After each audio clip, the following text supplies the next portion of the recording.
Es muy importante para el equipo que me acompaña el poder compartir con todos ustedes un balance y una agenda pendiente del sector luego de casi 8 meses de haber asumido la conducción del Ministerio de Educación.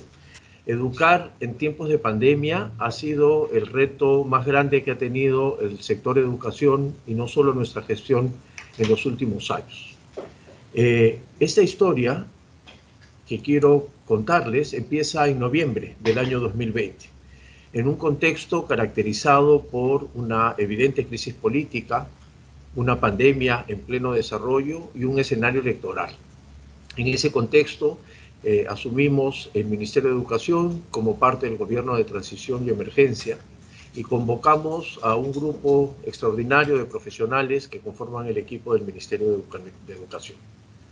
Nuestro objetivo principal fue poner en marcha un sistema educativo en este contexto y por lo tanto se volvió en el desafío más grande echar a andar el sistema educativo peruano en este contexto de crisis política, de pandemia y en este escenario electoral.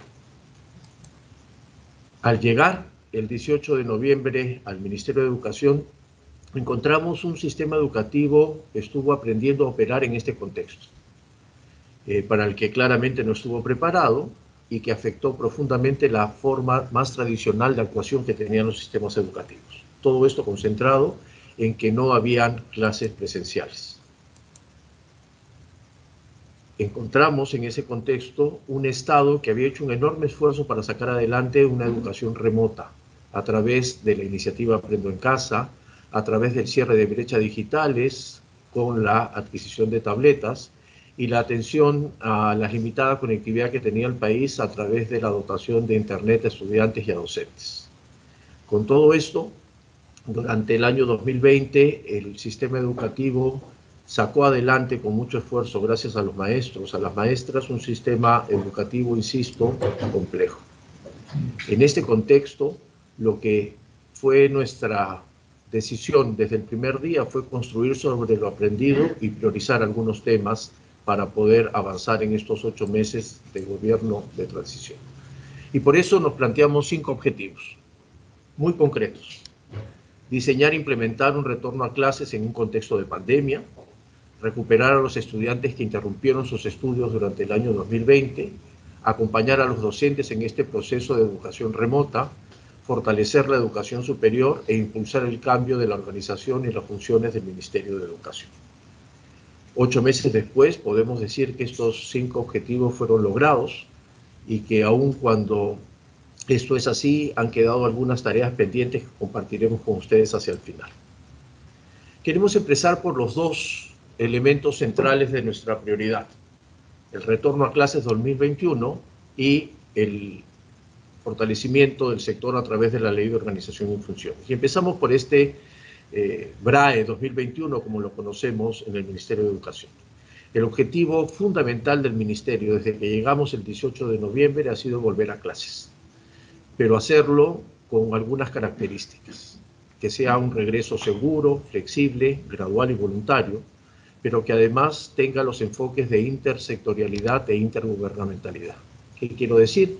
Que el Ministerio de Educación, en su vocación democrática, toma las decisiones del regreso a clase junto con otros sectores y junto con otros niveles de gobierno, fundamentalmente con los gobiernos regionales, sus direcciones regionales de educación y gerencias de educación y las unidades de gestión educativa local.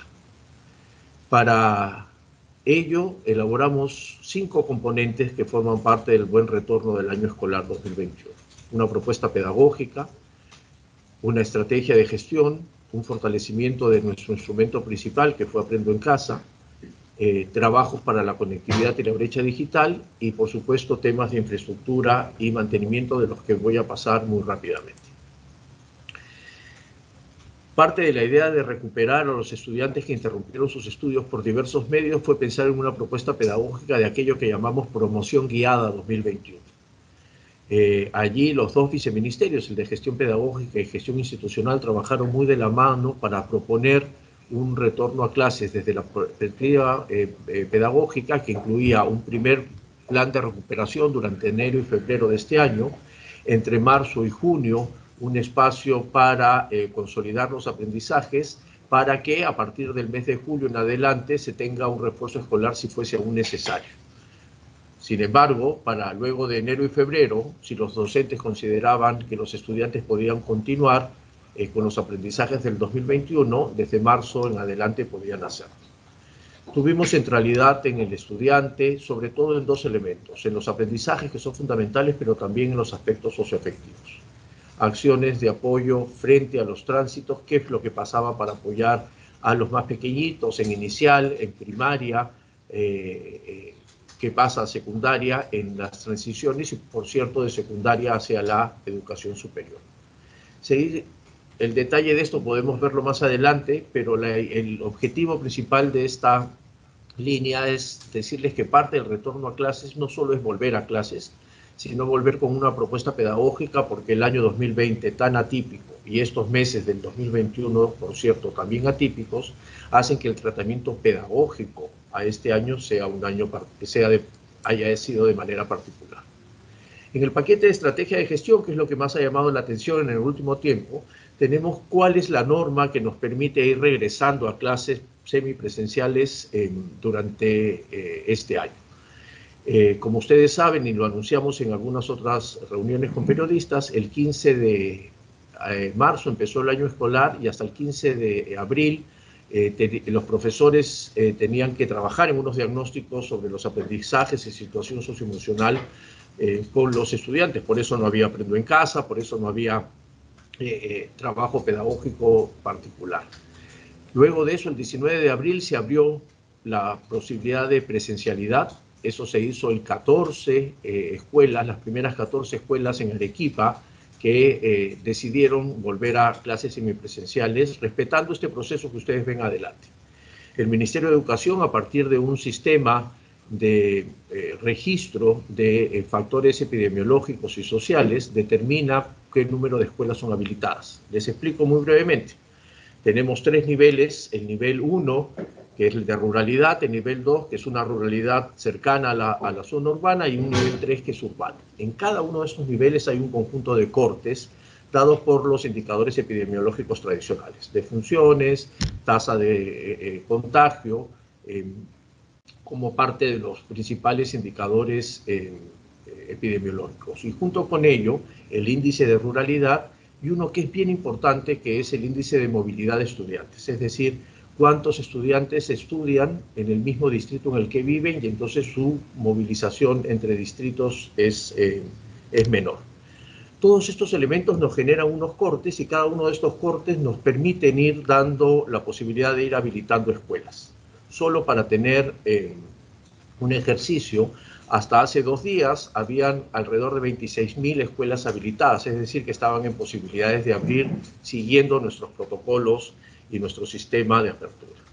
Luego de eso pasan a los niveles de gobiernos regionales, en donde las direcciones regionales de educación y las UGELES determinan si esas escuelas habilitadas son aptas y toman la decisión final de la apertura de las escuelas. Allí tenemos ya, según lo que han decidido los gobiernos regionales, tener 2.613 escuelas ya aptas para el funcionamiento. Porque el tercer nivel es un acuerdo, y ahí está la parte voluntaria, en el que la comunidad educativa, padres de familia, docentes, directores, personal administrativo, por cierto, estudiantes en algunas escuelas de secundaria, toman la decisión por el retorno. En este proceso hemos ido habilitando poco a poco escuelas, y esto es lo que nos ha permitido probar que nuestro sistema es un sistema seguro, porque de momento no se tienen registrados contagios asociados al retorno de las escuelas. Quiero anunciarles además que el día de ayer se comunicó ya a las direcciones regionales de educación que, dadas las condiciones epidemiológicas, se ha abierto la fase 2 y 3, es decir, algunas zonas urbanas en el país van a poder estar habilitadas para funcionar, lo mismo que las zonas rurales intermedias y las zonas rurales que ya estaban abiertas. Esto porque es posible gracias a las condiciones de mejora de la situación epidemiológica, y, por cierto, en las zonas rurales, porque el proceso de vacunación de los docentes, empezado el 6 de julio de este año, va a permitir acelerar este proceso de retorno.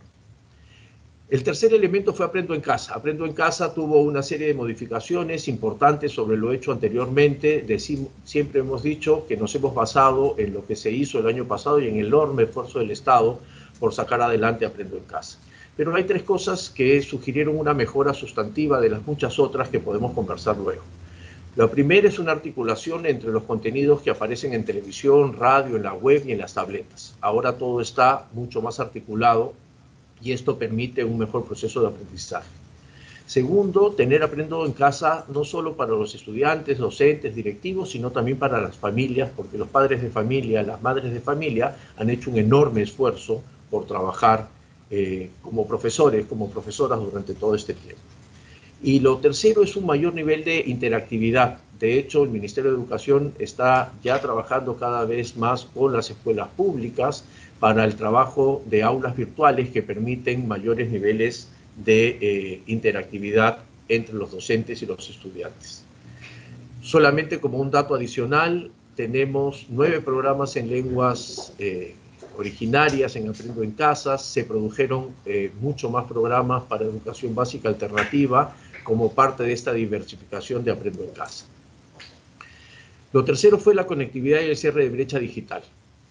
Se hemos distribuido el 99.98% de todas las tabletas de este 1.043.259 que han sido ya entregadas en un proceso muy rápido, luego de una demora en la llegada de las tabletas el año pasado.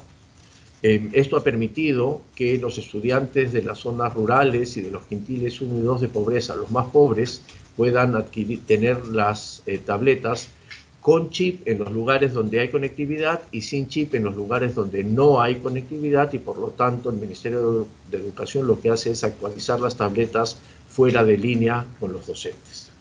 La conectividad además vino acompañada de un conjunto de contratos con las escuelas para que puedan tener acceso a Internet, y los esfuerzos del trabajo conjunto con el Ministerio de Transportes y Comunicaciones para tener más escuelas en la ruralidad amazónica conectadas a Internet y 6.500 plazas públicas que puedan ayudarnos a desarrollar Aprendo en Comunidad. Finalmente, el tema de mantenimiento e infraestructura.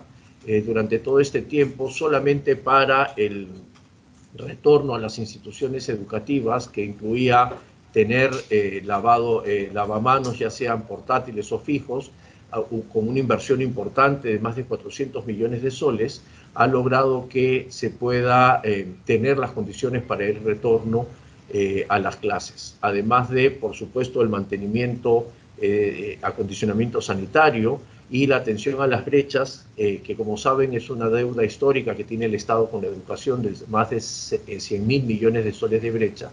El Ministerio de Educación ha desarrollado un conjunto de alternativas con módulos para friaje, como el que vemos ahora, pero también para zonas de lluvia, para Amazonía, para costa, para sierra, que permiten tener infraestructura educativa de calidad en muy corto tiempo.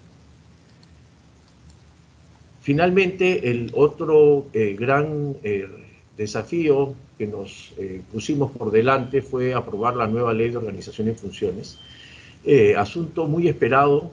La última actualización de esta LOF fue en el año 1995, y entonces, más de 25 años después, el Ministerio de Educación cuenta con una nueva manera de cómo funcionar y cómo organizarse para poder llegar de mejor manera a los usuarios del sector, los estudiantes, los docentes, los directivos, pero además muy más de la mano con los gobiernos regionales, porque esta nueva LOF se ajusta a los nuevos reglamentos de las leyes de descentralización.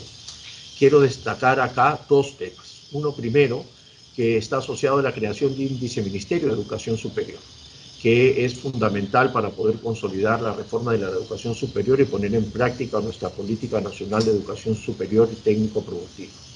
Y lo demás es un mensaje político, porque desde diciembre del año pasado construimos una relación con la Comisión de Educación del Congreso de la República y con los congresistas de diversas bancadas para explicarles todos estos meses la importancia de esta LOF.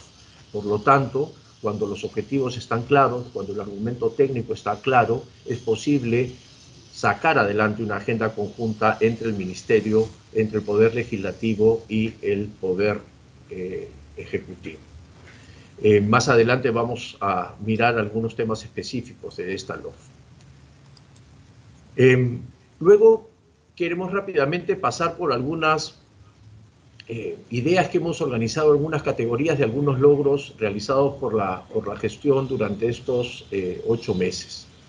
El impulso a la educación inclusiva, hemos sacado un reglamento que modifica la Ley General de Educación y nos permite ser más inclusivos en nuestra idea de tener educación inclusiva en la educación básica regular.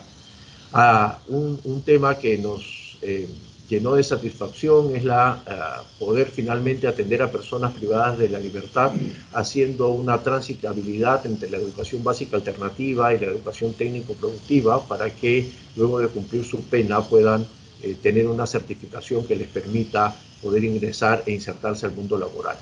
Avances en educación intercultural bilingüe, la actualización de la política en marcha, que será parte del legado que dejaremos, pero además avanzar en la elaboración de textos en varias lenguas, en programas de revitalización de lengua, como la lengua jácaro en Tupe, y sobre todo la formación y capacitación de los maestros, EIB.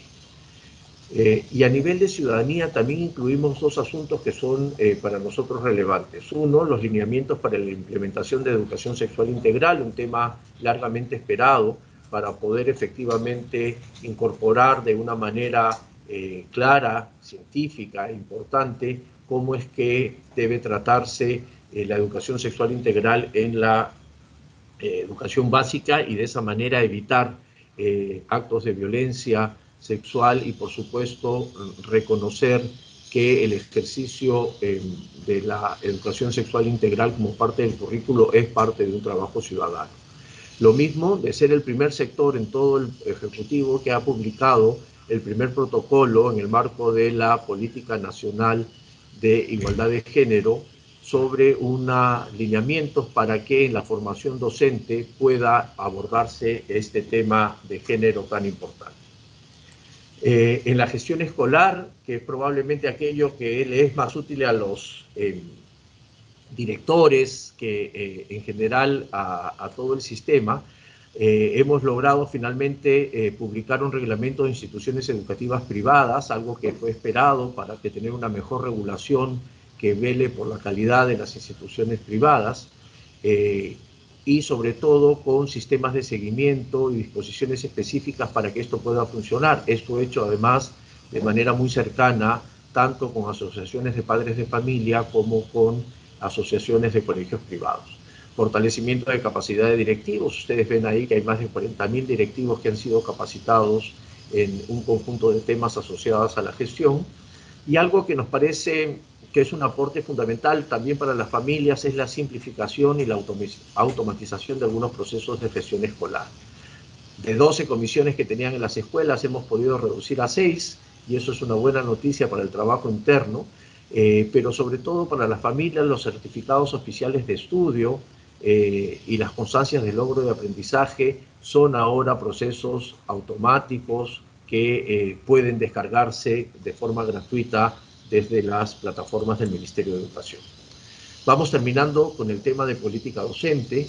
En más de 800.000 visitas hemos tenido en esa estrategia de Te Escucho Docente, que lo que buscaba era efectivamente atender todas las demandas socioemocionales que tienen los docentes durante esta época de pandemia.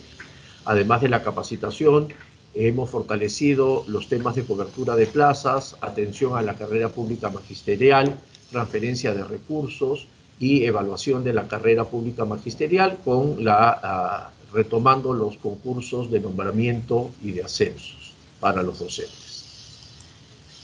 Finalmente, en el tema de educación superior, se ha hecho un esfuerzo enorme de fortalecimiento de las universidades públicas. Solo para el año 2021 hay más de 300 millones de soles destinados a fortalecer su calidad, entre lo que se incluye en el bono del docente investigador, dotar de chips y planes de datos para los estudiantes y profesores de las universidades públicas. Una mejora en los lineamientos que tienen que ver con la educación técnico-productiva y las escuelas de educación superior, que va a permitir, junto con otros temas que vamos a dejar en el legado, fortalecer este importante tramo de la educación superior que tiene que ver con la educación técnica y técnica productiva. Y finalmente, en el tema de becas y beneficios, tenemos un récord nacional, pues este año más de 86,000 becarios van a poder estudiar gracias a las becas ofrecidas por el PRONAVEC, con más de 1.190 millones de soles, cifra que también es un máximo de récord histórico en el país. La ruta propuesta para terminar son estos tres elementos de los muchos que queremos enfatizar para luego dedicarnos a dos en particular. Uno primero es reforzar el presupuesto para la educación en las zonas rurales. Si las brechas han sido brechas históricas, estos 2 años de pandemia que vamos a vivir, 2020 y 2021, van a hacer que esta situación de las brechas entre lo urbano y lo rural se acrecente. Lo segundo, fortalecer la carrera pública magisterial. Estamos absolutamente convencidos que la manera de fortalecer y desarrollar la profesión es a través de una política integral y meritocrática que permita tener docentes bien preparados, pero sobre todo muy reconocidos por la sociedad para que puedan realizar su trabajo. Y uno tercero, aprobar el nuevo reglamento de organización de funciones. Tenemos la ley aprobada ya y ahora el segundo paso es cómo esto se reglamenta y vamos a dejar, por supuesto, avanzado y presentado a las instancias correspondientes como la Secretaría de Gestión Pública el borrador final del reglamento de organización de funciones para que sea sometido en el próximo gobierno a decisiones finales. Sin embargo, queremos hacer énfasis en dos temas que nos parecen fundamentales hacia el futuro. Una es una propuesta de educación híbrida. La educación virtual llegó como una situación remedial, como una salida a una emergencia, pero también nos ha demostrado la pandemia que no se puede dejar de lado y que tiene que incorporarse de manera más estructural al sistema educativo, y es por eso que estamos dejando una propuesta tanto en el organigrama del Ministerio de Educación como en el presupuesto, pero también como en el contenido de una unidad que se encargue de contribuir a la mejora de la calidad educativa mediante la integración de la tecnología en el aula, independientemente que regresemos de forma presencial en un futuro a las aulas, con 4 componentes principales: uno de infraestructura tecnológica, uno de recursos digitales, uno de fortalecimiento de capacidades y la propia gestión del proyecto y elaboración de contenidos de pedagogía virtual.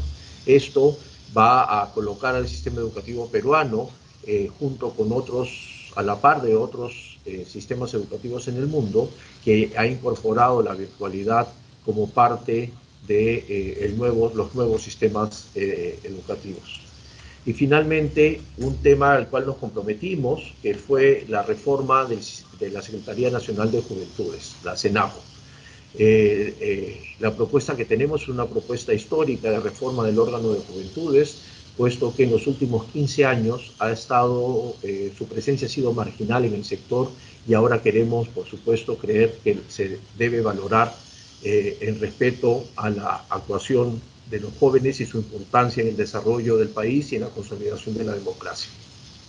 Es una reforma urgente y es necesaria, y además es la propuesta de recuperar el organismo de juventudes que fue trasladado al Ministerio de Educación y consideramos que debe estar en los niveles más altos de coordinación, como la presidencia del Consejo de Ministros.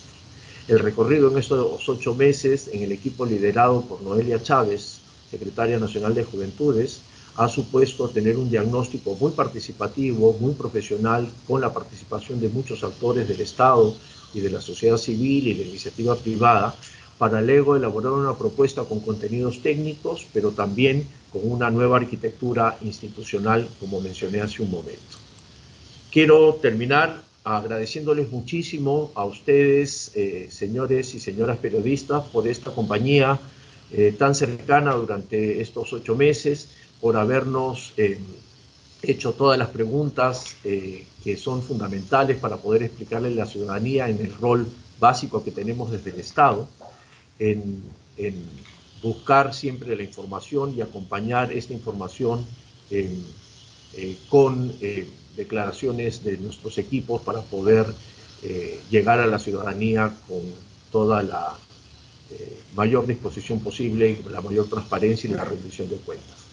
Como siempre digo, ha sido para mí un honor estar al frente del Ministerio de Educación pero lo es aún más el honor de tener al equipo que me acompaña, que sin duda han hecho posible que todos estos logros y la ruta de aquello que no pudimos terminar y que dejamos como pendientes para propuestas para el próximo gobierno hubiesen podido hacerlo sin ellos. Así que mi primer agradecimiento es para ese equipo que me ha acompañado en estos 8 meses y que han trabajado duramente para poder sacar adelante y educar en estos tiempos de pandemia.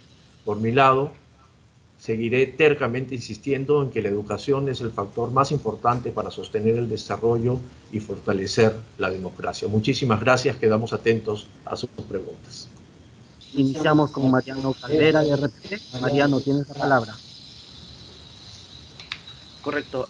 Muchas gracias, ministro Cuenca, buen día. Tengo dos preguntas puntuales. Hasta incluso antes de la gestión del gobierno de emergencia, estamos hablando de mayo del 2020 más o menos, el sistema educativo estatal había recibido más de 100.000 solicitudes de estudiantes de colegios privados que querían trasladarse por N motivos, principalmente por el tema de la negación de estas instituciones privadas para reducir las pensiones de enseñanza a pesar de la crisis económica por la que pasaron muchas familias. A la fecha de hoy, ¿cuántos estudiantes de colegios privados fueron trasladados a colegios públicos? ¿Y a cuánto se elevó, se redujo, no lo sé, la deserción estudiantil justamente por estos problemas de las familias, las brechas tecnológicas, las demoras de las tablets? Estamos atentos, ministro. Muchas gracias, Ese. Para responder eso, en el espíritu de trabajo en equipo que hemos tenido en estos 8 meses, les voy a pedir al viceministro Sandro Parodi que por favor nos ayude con la respuesta para Mariano en términos del traslado de lo privado, y a la viceministra Quilla Miranda que pueda ayudarnos con los temas de deserción escolar. Adelante.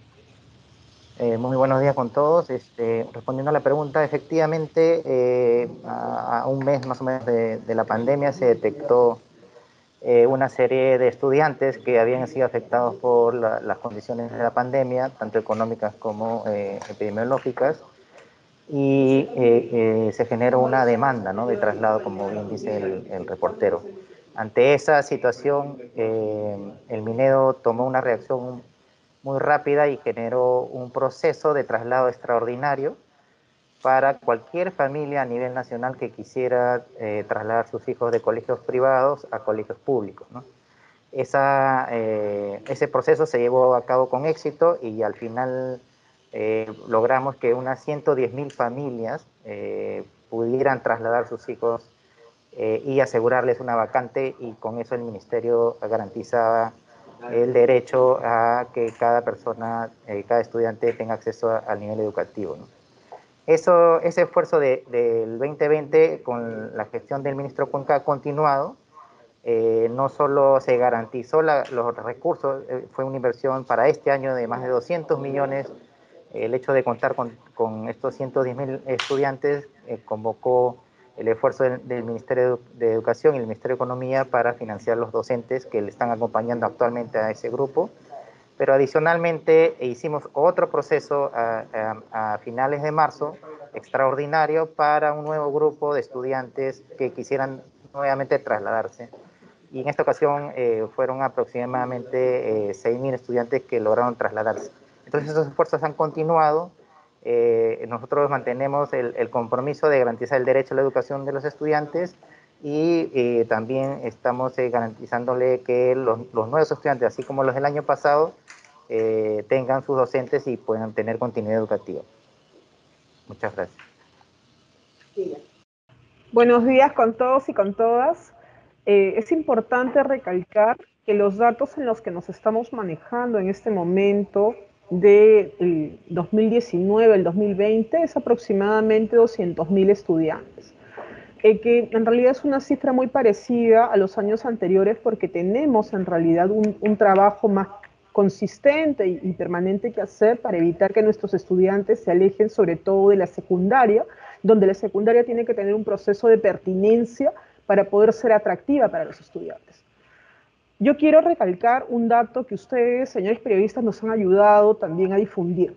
Lo que no podemos permitir, y es donde está el dato más importante que resaltar en este momento, es que perdamos a nuestros estudiantes de educación inicial.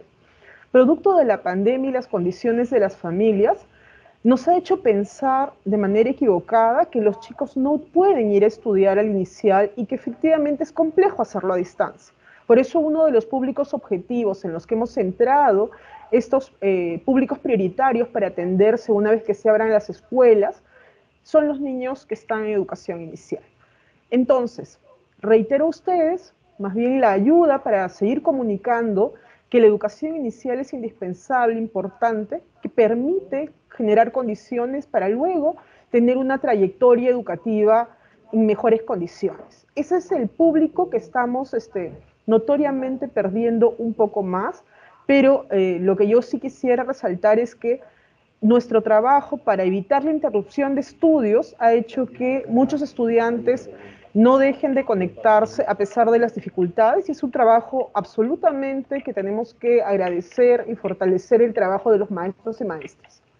Solo para tener una actualización respecto a la inmunización de docentes y personal administrativo en el ámbito rural, tenemos algunas noticias muy alentadoras. 6 regiones ya han superado más del 60% de vacunación de sus docentes. Eso dice que es probable que terminemos antes de la semana que nos habíamos propuesto.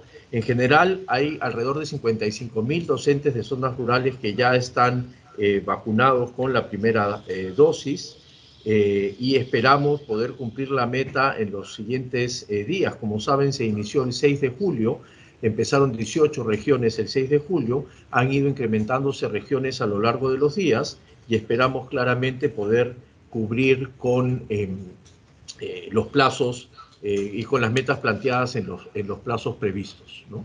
Y por otro lado, insistir que el día de ayer se comunicó que tenemos ya la comunicación a los gobiernos regionales y a las direcciones regionales de educación para esperar listado de escuelas habilitadas también en zonas urbanas, en nivel 2 y nivel 1, y esto nos va a permitir el día 15, como lo hacemos desde el 15 de marzo, cada 15 días, tener la información que el Ministerio de Salud nos proporciona para poder hacer los cálculos de las escuelas habilitadas en el país. Esa información la tendremos el 15 de marzo, pero desde ya anunciamos claramente que tenemos la comunicación para la habilitación de los 3 niveles que están en nuestro plan de retorno a clases.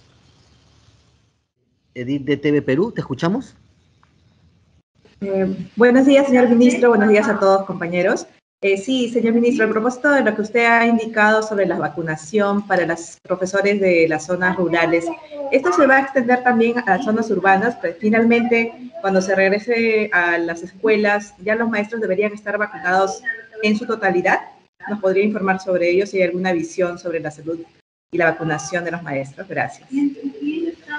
Muchas gracias, Edith. Efectivamente, dos temas que son importantes en su pregunta.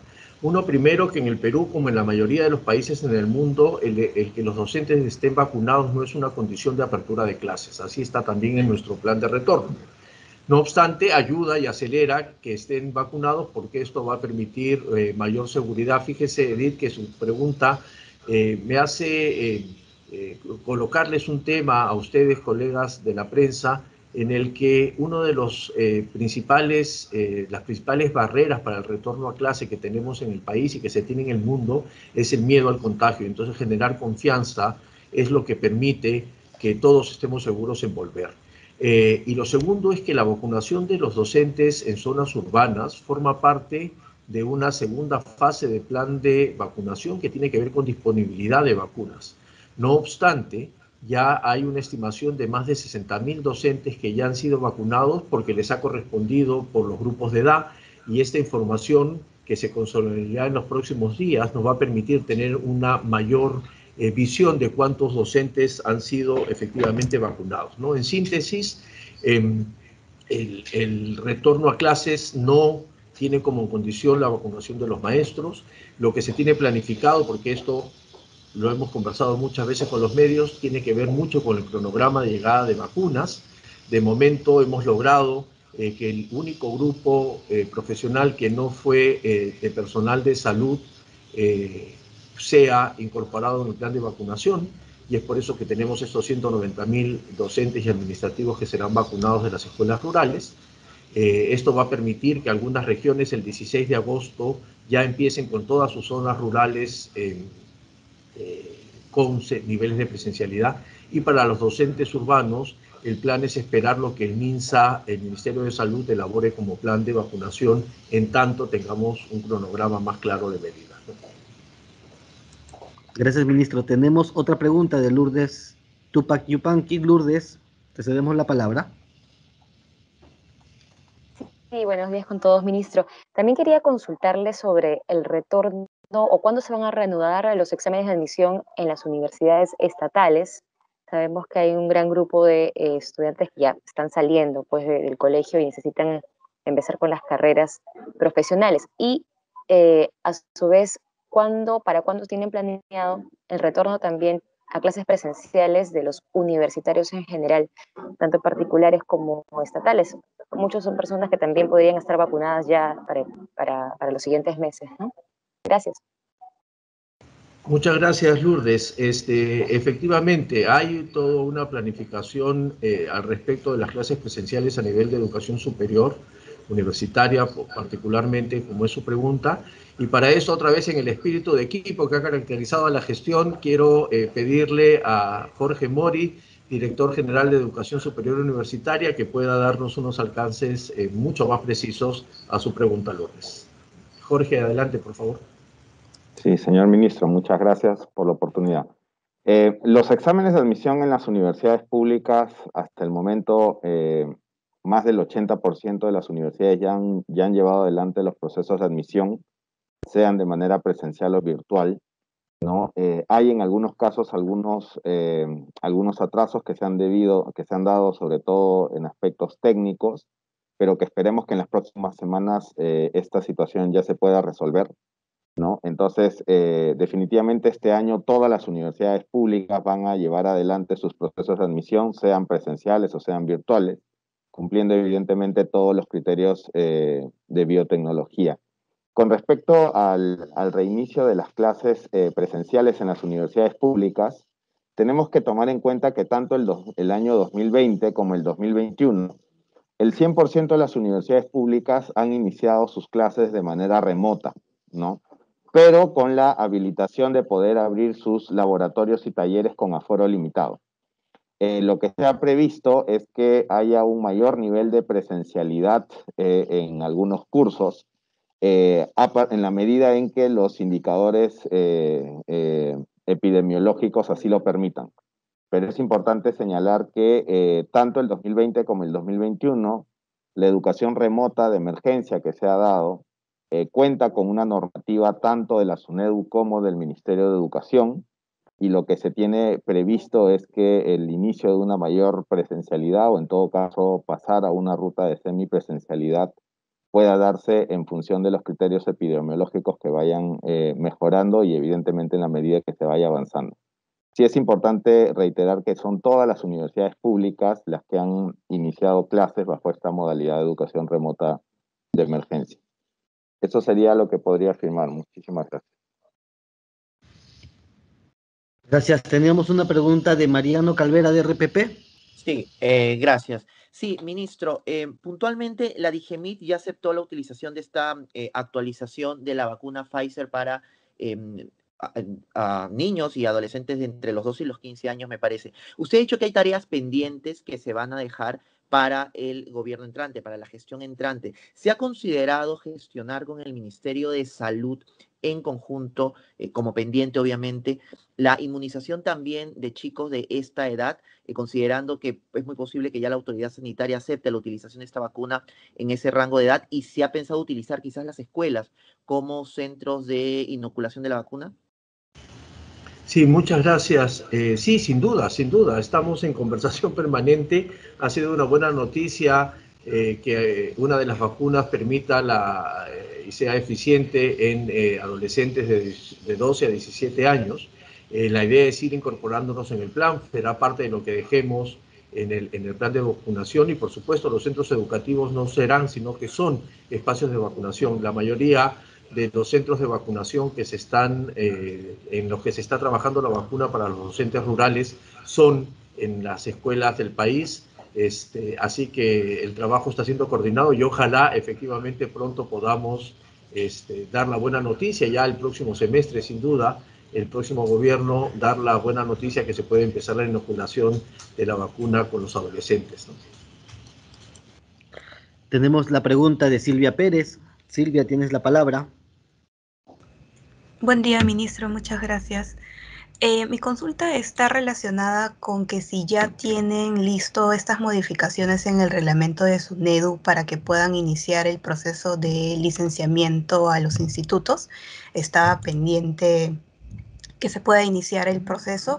Y mi otra consulta está relacionada sobre si este retorno a clases va a tener carácter obligatorio, ya sea en regiones o en la capital. Muchas gracias. Silvia, por favor, ¿nos podrías mencionar al medio que representas? Sí, Silvia Pérez, Diario Gestión. Gracias. Muchas gracias, Silvia, por su pregunta. A ver, el retorno siempre es voluntario. Las 4 características fundamentales de nuestro retorno es que sea, en primer lugar, seguro, sanitariamente hablando, epidemiológicamente hablando, que sea flexible, que sea gradual y que sea voluntario. La decisión final, la decisión que tomamos es una decisión colegiada. El Ministerio habilita a las escuelas, las direcciones regionales de educación y las UGELES declaran aptas las escuelas y finalmente los padres, los docentes y los directivos de las escuelas toman la decisión final del retorno. Aquellos que no lo hacen tienen la opción de seguir trabajando de forma remota en las escuelas, pero fundamentalmente de lo que se trata es que ese acuerdo sea un acuerdo voluntario y colegiado. Nosotros en el Ministerio de Educación, y le agradezco, Silvia, su pregunta, no tenemos, aun cuando la gente tiene un imaginario respecto a cómo se toman las decisiones, ni el ministro de Educación, ni los viceministros, ni el Ministerio de Educación determina la escuela A se abre o la escuela B se cierra. Lo que hace es promover un espacio de toma de decisiones conjuntas en el que cada uno cumple con su rol para poder efectivamente abrir las escuelas de forma segura. Lo hemos hecho de tal manera y de forma voluntaria, flexible, segura y gradual que de momento, felizmente, insistimos, no tenemos contagios asociados confirmados al retorno de las escuelas. Respecto al tema de reglamento, nuevamente le voy a pedir a Jorge Mori, nuestro director general de Educación Superior Universitaria, que pueda absolver su pregunta respecto de los reglamentos. Adelante, Jorge. Sí, sí, gracias, señor ministro. Nosotros el año pasado, el 2020, emitimos justamente una normativa en torno a la educación remota de emergencia, tanto la resolución 085 del Ministerio como la 039 en el caso de la SUNEDU. Y para lo que se ha previsto es que para el ciclo 2022-1, se está trabajando tanto con la SUNEDU como con las asociaciones de universidades, una nueva normativa, considerando pues un esquema de semipresencialidad que se podría dar a partir del próximo año. Cabe reiterar que para este año, tanto la educación remota de emergencia ya autoriza la apertura de talleres y laboratorios, tal como la normativa que sacó el Ministerio y la SUNEDU así lo permite. Gracias. Continuamos con Diego García. Diego, por favor, tienes la palabra y nos dices qué medio representas. Sí, muy buenos días, ministro. Mi nombre es Eduardo García y represento al diario El Peruano. Mi pregunta va por el lado de que si tiene un estimado de cuántos colegios de las zonas urbanas van a ser habilitados para poder retornar a clases presenciales a partir de este año. Y el segundo punto tiene que ver con uno de los lineamientos que usted mencionó en su exposición, que era la educación sexual integral. ¿Qué parámetros se está considerando en este planteamiento para que no suceda lo que sucedió hace algunos años con el tema de la currícula, en la cual muchos padres de familia, asociaciones de padres de familia, se consideraron postergados en la elaboración de un tema que efectivamente es un tema de desarrollo personal que tiene que estar en las escuelas, pero que también compete de alguna manera a las propias familias. Gracias. Muchas gracias. Respecto al primer punto, hasta el día 15 que no tenemos nuestra nueva corrida, no vamos a poder tener el número exacto de escuelas que podrían estar habilitadas. En un par de días vamos a, como siempre, tener la publicación a disposición de la ciudadanía en la página web del Ministerio. Pero lo que sí puedo decirles es que, dadas las condiciones epidemiológicas, si todo va bien, para abrir las zonas urbanas se necesitan tener 45 días sin niveles de contagio y de funciones mayores. Si los indicadores siguen mostrándose de esta manera y se retarda la tercera ola, es probable que podamos tener un regreso a clases gradual el próximo semestre. Para el tema de educación sexual integral, le voy a pedir a la viceministra de Gestión Pedagógica, Quilla Miranda. Estábamos informando acerca de la aprobación de los lineamientos de educación sexual integral que permiten la ejecución justamente de un pedido de la Defensoría del Pueblo de defender los derechos como parte de los enfoques del Ministerio de Educación de nuestros niños, niñas y adolescentes que están en las aulas. Estos lineamientos tienen características muy especiales solicitadas por nuestros maestros y maestras de permitir cómo fortalecemos las competencias de los maestros para poder generar el autocuidado de nuestros estudiantes, para poder evitar cualquier tipo de discriminación en las aulas, y tienen un componente muy fuerte de manera formativa, primero para los adultos de la escuela, nuestros maestros y maestras, un trabajo además plasmado en los lineamientos con las familias con las cuales tenemos que estar de la mano. Y la pandemia no ha hecho más que desnudar una situación que sabíamos. La violencia se ejerce mucho en el hogar también, y para muchos adolescentes, niños y niñas, la escuela es un lugar de refugio. Creo que la oportunidad es trabajar desde el enfoque de derechos, la educación sexual integral, a solicitud y de la mano de las familias y los maestros, promoviendo un autocuidado de nuestros estudiantes como parte de la construcción de su identidad, de la construcción de su ciudadanía y del fortalecimiento de una escuela que permita que todos los que están dentro de la institución educativa se sientan parte de ella, sin discriminación, sin maltrato y, como no, promoviendo familias sin violencia. La pandemia no ha hecho más que desnudar que las familias muchas veces han sido y son en este momento un caldo de cultivo para la violencia y desigualdades. La oportunidad es cómo hacemos que las escuelas sean un lugar donde uno aprende a tener relaciones afectivas sanas, donde nos enamoramos sin violencia, donde construimos una familia luego en nuestra adultez de manera amable, con amor, con cariño y con relaciones que permitan también tener y construir un país donde nos tratamos bien. De eso se tratan nuestros lineamientos de educación sexual integral, de tratarnos de manera adecuada, con respeto entre hombres y mujeres, y tener relaciones sanas para nuestra vida adulta. Hola Fátima, ¿te puedes conectar? Te veo en el chat. Si gustas, nos puedes hacer la pregunta a través de la plataforma y se la hacemos llegar al ministro. Ministro, tenemos una pregunta de Fátima Chávez. ¿Qué tareas debe priorizar el próximo gobierno en la cartera del Minedu para el retorno a las clases presenciales a nivel nacional? Gracias. Muy buena pregunta, Fátima, porque nos permite regresar nuevamente al principio. El objetivo principal del Ministerio de Educación debe seguir siendo el volver a clases presenciales. Y hay que hacerlo de la forma más segura, flexible, gradual y voluntaria. Tal como hemos planteado en el plan de retorno que estamos dejando por el próximo gobierno, hay dos asuntos que hay que impulsar, tres asuntos que hay que impulsar. Uno primero, que creemos es el más importante, es ir generando la mayor cantidad de confianza entre los padres, los docentes, las familias, para que efectivamente el retorno sea un retorno seguro también por parte de sus propias sensaciones absolutamente comprensibles de miedo por parte de la mayoría de familias en el país. Lo segundo es revisar permanentemente los planes de retorno, lo que hacemos nosotros cada 15 días, ir ajustando. Por eso es que sacamos una excepcionalidad para comunidades indígenas, sacamos una excepcionalidad para el uso de espacios de los colegios para actividades de educación física, aun cuando no hayan clases presenciales, y así ir revisando, porque algo que hemos aprendido con la pandemia es que tenemos que ir adaptándonos a esa situación.